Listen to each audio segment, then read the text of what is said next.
सेठ और उनके बेटे की कहानी। नरोत्तम सेठ ने आज कहीं व्यस्त होने के कारण ईंट भट्ठे पर फिर अपने बेटे को ही भेजा था। बेटे का मन कभी भी भट्टा पर नहीं लगता था, जिसके कारण वह अक्सर ग्राहकों से उलझ जाता था। जबकि नरोत्तम सेठ चाहते थे कि अब वह अपना अधिक से अधिक समय भट्टा पर दे, जिससे वो अपने पुश्तैनी व्यवसाय में दक्ष हो सके। अभी उनका बेटा आकर अपने केबिन में बैठा ही था कि मुनीम आ गया।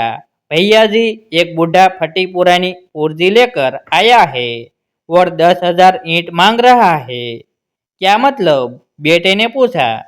कह रहा है कि सन 1968 में 15 रुपया हजार के भाव से उसने 10,000 ईंट का दाम 150 रुपया जमा किए थे, जो आज लेने आया है। दिमाग खराब है उसका। आज 10,000 ईंट की कीमत 80,000 है। 150 रुपये में कैसे दे देंगे?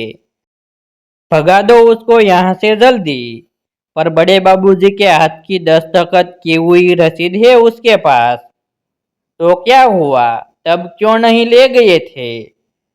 अब जब ईंट का मूल्य 8,000 रुपये प्रति हजार है, तब ये 15 रुपये के भाव से ले जाएंगे।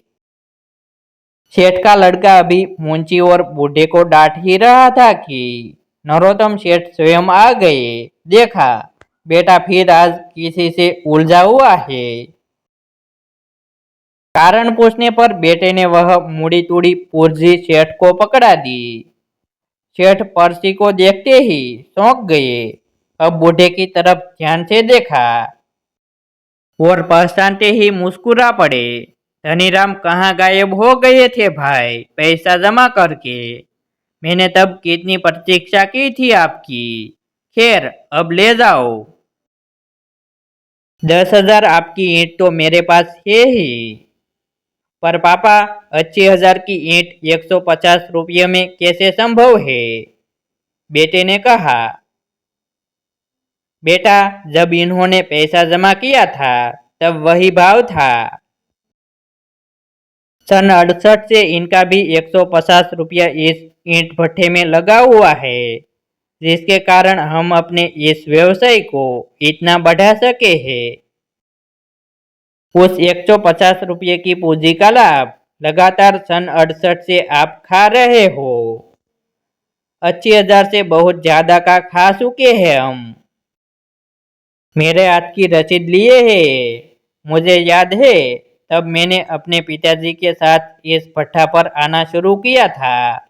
यह मेरी ही उम्र के है शायद, जब मैंने यह रसीद काट कर इन्हें दी थी।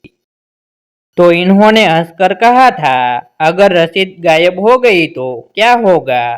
तब मेरे पिताजी ने इन्हें जो जवाब दिया था वह मुझे आज भी याद है। पिताजी ने कहा था कि अगर मेरे जीवन काल में आ गए तो रसीद न भी लाओगे तब भी ईंट आपको मिलेगी, क्योंकि मुझे आपका चेहरा याद है। लेकिन जहां तक रसीद की बात है, तो अगर आप इसे रखे रह गए तो मेरे न रहने के बाद भी आपको ईंटें मिलेगी, क्योंकि बेईमानी न मुझ में है और न ही मेरे खून में। इतना कहकर सेठ ने 10,000 ईंट बूढ़े के यहाँ पहुँचाने के लिए मुंशी को आदेशित कर दिया और अपने बेटे के कंधे पर अपना हाथ रखकर बोला, बेटा, तुम्हारे साथ परिस्थितियां चाहे कितनी भी प्रतिकूल हो, लेकिन ईमानदारी का पथ कभी न छोड़ना। ऐसे ही प्रेरणात्मक वीडियो देखने के लिए हमारी यूट्यूब चैनल सब्सक्राइब करें।